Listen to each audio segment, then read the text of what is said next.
briser la croûte des crèmes brûlées avec la pointe de la petite cuillère.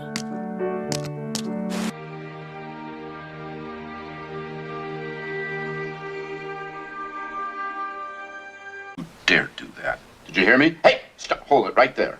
You put that ice cream in your mouth and you are in very, very, very big trouble. Don't you dare go anywhere beyond that. Put it down right now. I am not going to say it again.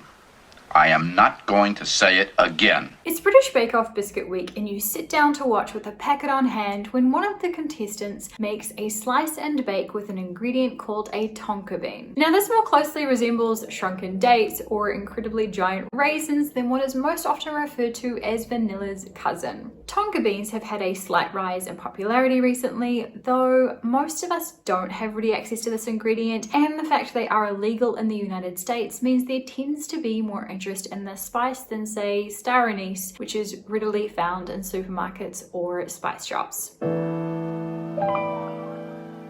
Hey there, my name is Sylvie and I'm a baker who has been studying the science and fundamentals of this industry whilst also spending many hours in the kitchen baking up cookies, cakes and other things for my website roamingtaste.com. Today, we are digging into the history of Tonka beans, why they are banned, and what does it signify when one ingredient is deemed unsafe and another of similar danger is deemed completely safe. What are Tonka beans?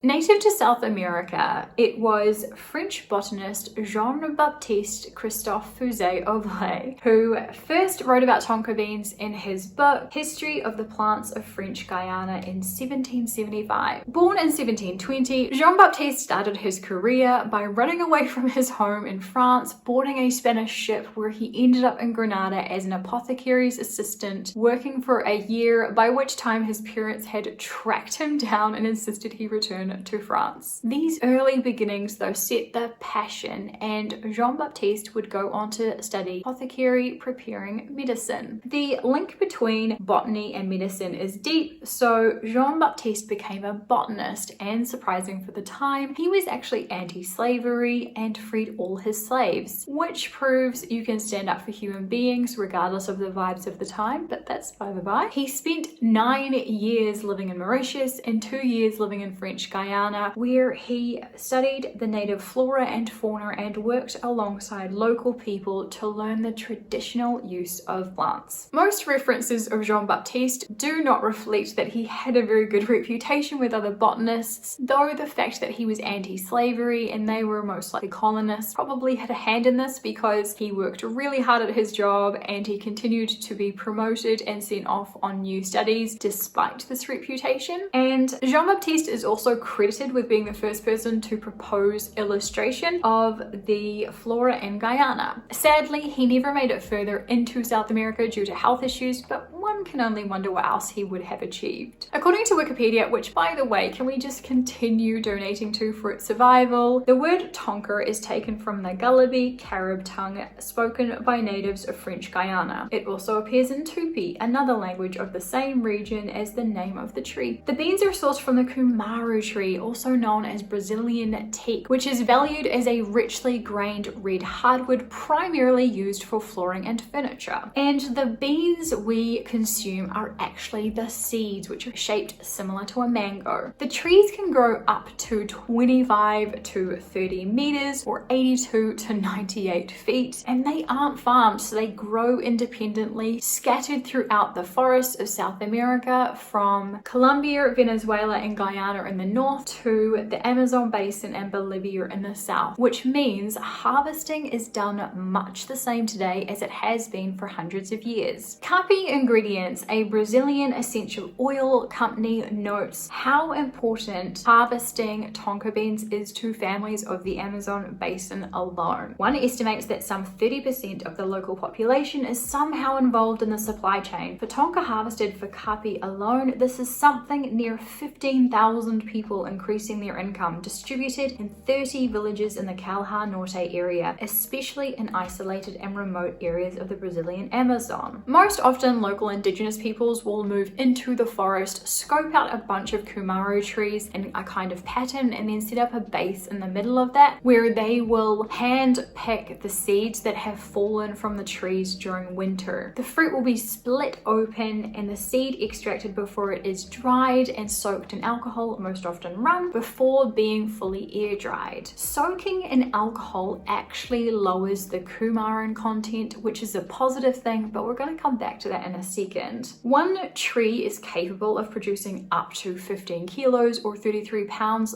though it seems like the annual average is closer to 1 to 3.5 kilos or 2 to 7.5 pounds, though one harvester can collect between 150 to 240 kilos or 330 to 529 pounds of beans in a single month of harvesting, proving how hard these people work. Tonka beans have been an ingredient in pipe tobacco, though they aren't in many nowadays. However, it is a beloved ingredient in perfumes, from Delicious Bean by Dior to Tobacco Vanille by Tom Ford, to name a couple. I will actually include a website that lists all the perfumes where tonka beans are included in the caption below. Now that we know how we get them, what does a tonka bean actually taste like? Well, although I don't live in America, I'm always a little apprehensive to try an ingredient I haven't come across much or don't know much about. This could be why there are so many rhubarb recipes on my website, because we had a plant in our garden growing up. Most often, you'll hear the flavor is a mixture between vanilla and almond, though leapyear.com's description is far more nuanced. For many people, the flavor is reminiscent of vanilla, but there are also hints of caramel, almonds, marzipan, rum, and even sweet woodruff. Several other descriptions actually use the terms fresh cut grass or hay, which is to say the spice has a very delightful scent and flavor, but our individual senses might note it differently than another person's.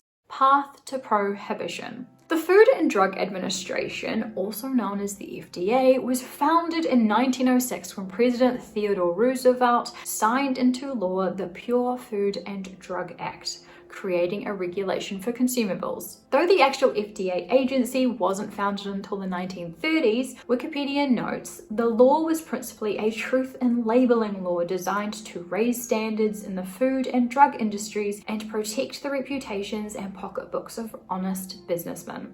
We're going to come back to that last line, but if you Google tonka beans, the amount of articles that come up citing the fact that it is illegal and the compound coumarin being the reason is vast. However, other than one study on animals that found consumption in high quantities is unsafe for us, there isn't a whole lot more depth or nuance to these articles. So today, we are going to dig into two spices and consider why the FDA might have been interested in banning tonka beans, particularly when one of these spices contains coumarin at the same levels but is incredibly important for American cuisine, and why they might have had reasons for doing this that aren't actually mentioned anywhere. Coca-Cola was first created in 1886 by John Stith Pemberton, a broke pharmacist in Atlanta, Georgia. One of the essential flavors of Coca-Cola was vanilla, alongside a handful of other ingredients such as citrus oils and cocoa leaf extract, aka curcuma. Vanilla remained an essential ingredient until New Coke was released in the 1980s, where it's likely synthetic vanilla was an ingredient because it's much cheaper. That launch of New Coke was a hard fail, so within several months, Coca-Cola Classic was relaunched, where they likely returned to using natural vanilla flavoring. This cannot be completely verified because Coca-Cola are incredibly secretive about their ingredients. Synthetic vanilla, or vanillin, was created in 1874 1924 by some German chemists. So this is 12 years prior to Coca-Cola's creation. However, it does not seem to be what was ever used in Coca-Cola, the original classic version, as it has always been marketed as having natural flavorings. A side note about synthetic vanilla or vanillin is that the chemical compounds came from coal, and some continue to include coal tar, though most of those are found outside the US nowadays. That's just a little side note. Within 9 years of Coca-Cola's creation, by 1895, it was sold in every US state and territory, signifying a significant rise in the popularity of this product. The company was purchased in 1919 for $25 million US, which today would be an acquisition of $468 million.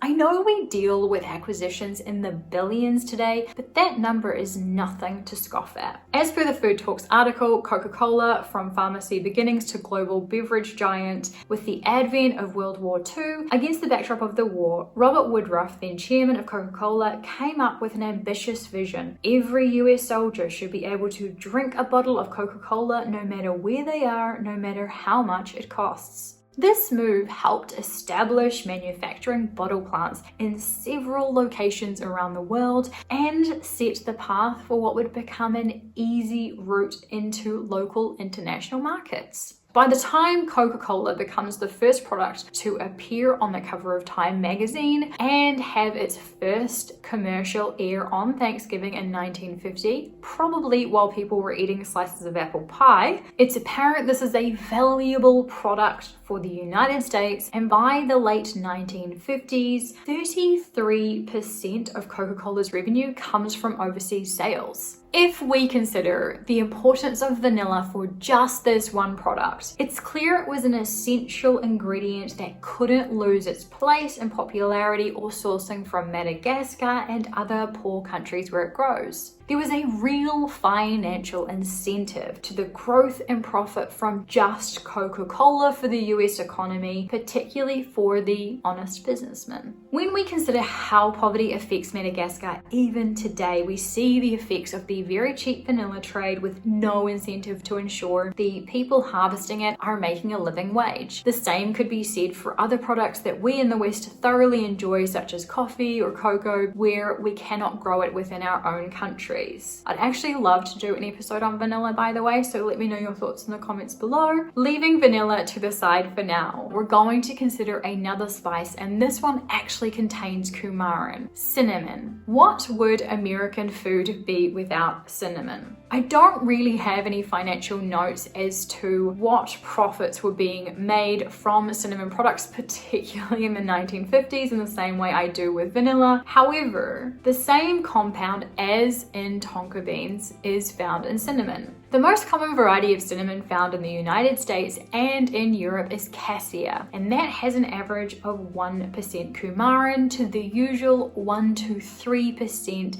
coumarin found in Tonka beans. Cinnamon is heavily used throughout American cuisine. What would apple pie, snickerdoodles, bananas foster? What would cinnamon buns be without cinnamon? The EU has actually set daily safe consumption limits of cinnamon to 1 teaspoon due to the quantity of coumarin. So this is something to be aware of. Knowing cinnamon also contains coumarin brings Tonka beans back into focus. That's illegal. Highly illegal. That's illegal. The high levels of toxicity found in Tonka beans from that one study requires that a person consume around 30 Tonka beans. Regardless of this fact, there is no one person found to be responsible, but in 1954, the decision was made by the FDA to ban Tonka beans with the following law set in place. Food containing any added coumarin as such or as a constituent of Tonka beans or Tonka extract is deemed to be adulterated under the Act, based upon an order published in the Federal Register of March 5th, 1954. The meaning of adulteration here is a violation of the Federal Food, Drug and Cosmetic Act, which includes products that are defective, unsafe, not shown to be safe, filthy, or produced under unsanitary conditions. Obviously, tonka beans come under the unsafe umbrella on the FDA wording there, and though cinnamon can have coumarin rates as high as tonka beans, some might say it's understandable for it to be illegal in the United States, with Belgium following suit in 1977. This is actually in opposition to France, where tonka beans have been readily used and revered since the 1700s. Anyway,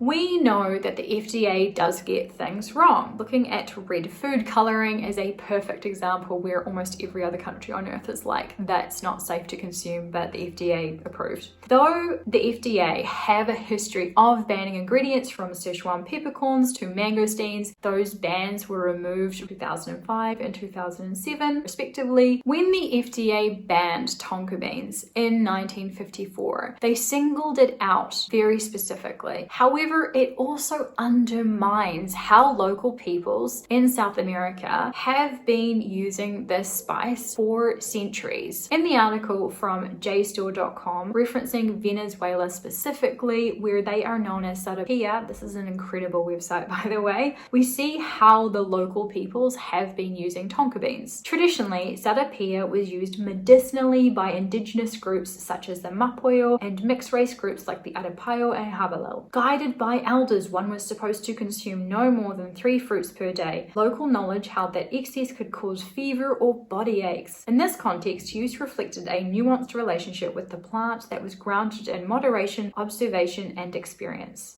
How is it used in baked goods? Apparently, it's not difficult to source tonka beans in the United States because they are only illegal to consume as a food. Though restaurants or other food establishments, even including home bakers or micro bakeries, continue to use it in desserts, it is most often used in fragrances, soaps, detergents, or pipe tobacco, to name a few. The most common use in dishes is as a powder, freshly ground or steeped into a dairy base such as butter, milk, or cream. It can be freshly grated into a butter cookie base or added as a flavor to a panna cotta, creme brulee, or even an ice cream base. You could even grate it into a rice pudding in place of vanilla extract. It can be infused into liquor in the same way you would with vanilla beans. One tonka bean can flavor up to 30 dishes, and apparently it holds its flavor when being infused multiple times. Effectively, it's a spice that holds its own, so is best left to shine on its own, not alongside vanilla, where it could like overpower and offset the balance of a dish. Cookies, we use just a little bit. They taste like vanilla, almond, cherry, and cinnamon mixed together, making our cookies super tasty and smelling wonderful. También como esencia en productos de belleza. Al igual que la nuez moscada, debemos rallarla y ese polvo es el que usaremos para infusionar gelatos, ganaches o por ejemplo esta deliciosa saballón. Tonka beans also contain eugenol, a compound for the spiciness shared by nutmeg, cloves, and cinnamon. Benzylbutyrate explains its cherry-like aroma since it's also found in stone fruits, banana, and pineapple. When it comes to using tonka beans, I think of it like nutmeg. Grate it to get maximum mileage. You can steep it, garnish with it, and if anything, I just hope you someday get to try it. I just think it flavors things so nicely. Where to from here? Tonka beans come from trees, mostly just grown in wild forest and not farmed or domesticated to meet our needs. So it's helpful to examine how this ingredient might not have been cheap enough to be needed, and banning it was easier to ensure the money can continue through channels of spices that benefit the economy and guaranteed income and profits. In the book Against the Grain, How Agriculture Has Hijacked Civilization by Richard Manning, there is a consideration to be made between how tonka beans are treated today and the rise of sugar during the time of trading companies and colonization. Sugar gave the homeland cheap food, supported by slave labor in the Caribbean and South America. Its production rested on industrialized plantations that were markets for England's factories. The plantations in turn created wealth that became the capital that financed the industrialization of Britain. It was a system that had nothing to do with the well-being of most most of the humans involved and everything to do with raising wealth. There is a saying that common sense isn't common, and it's important to think about how an agency that holds enough power to storm restaurants or spice shops, such as the events in 2006 with the Chicago restaurant Alinea, or when Sichuan peppercorns were illegal and spice shops were raided with guns, banning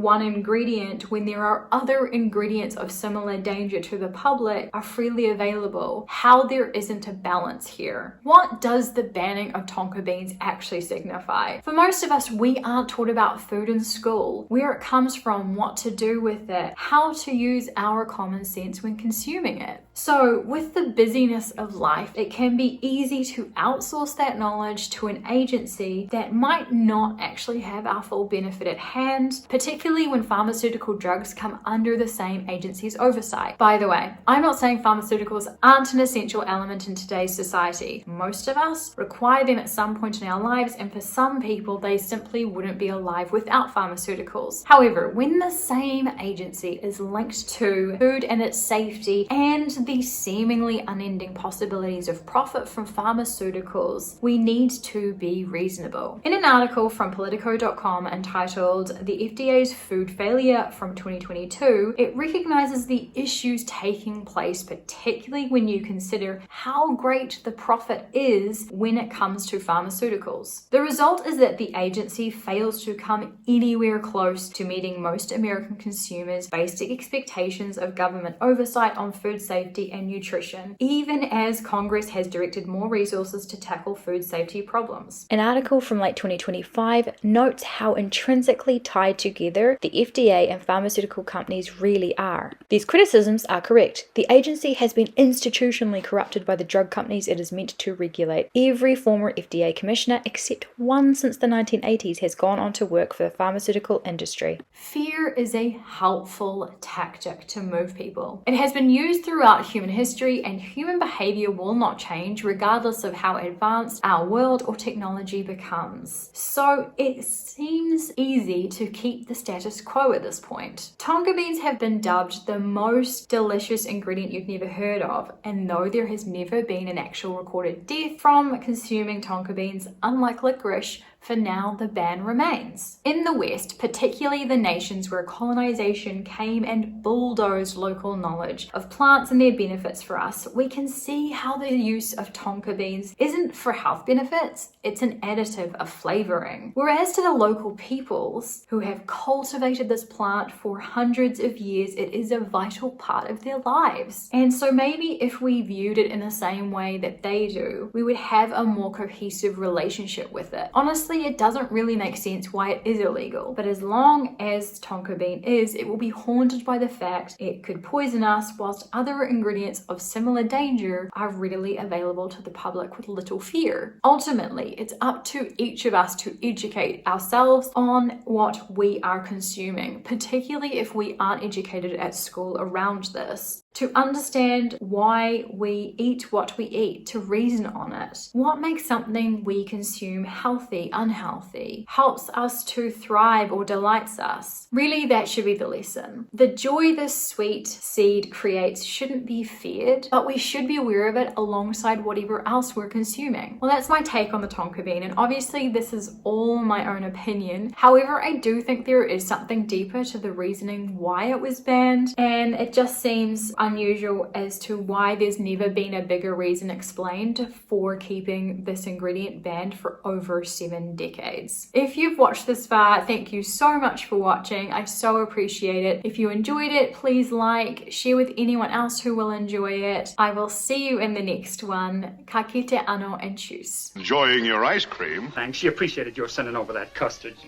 It's delicious. It's delicious. Yum!